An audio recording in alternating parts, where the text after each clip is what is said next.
In many cases, the stem cells have to be given through invasive catheter or surgical procedures. Even with these invasive delivery methods, the majority of stem cells escape from the site of injection and are sequestered in the spleen and secondary lymphatics.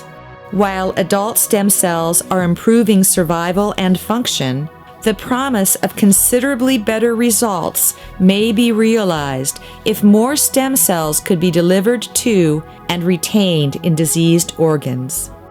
In 2012, Japanese doctors surgically removed the spleen before they gave stem cells to end-stage liver patients. Stem cell retention in the liver, liver function, and survival were dramatically better when the spleens were removed before the stem cell treatment.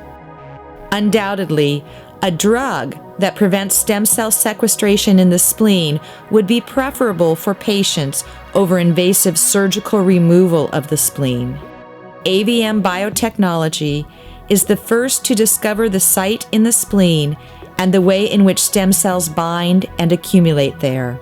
AVM's patent-pending technology that blocks stem cell sequestration in the spleen, covering 5 distinct classes of drugs and proteins, is ready for rapid clinical development. AVM-SC001 transiently reduces the size of the spleen, reducing the number of stem cells that can be sequestered, yet leaving the critical immune and other functions of the spleen partially intact. AVM-SC002 more specifically reduces the size of the stem cell binding niche, also reducing the number of stem cells that can be sequestered, yet leaving the other critical functions of the spleen almost completely intact.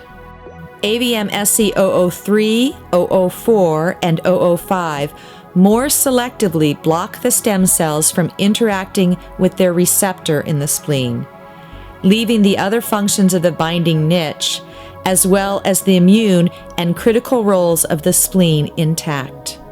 Not only could AVM's patent-pending technologies optimize the effectiveness of adult stem cell treatments already approved or being tested, but AVM's technologies present the possibility to deliver stem cells non-invasively and systemically, such that diseases like muscular dystrophy and cystic fibrosis might be curable with stem cell therapy.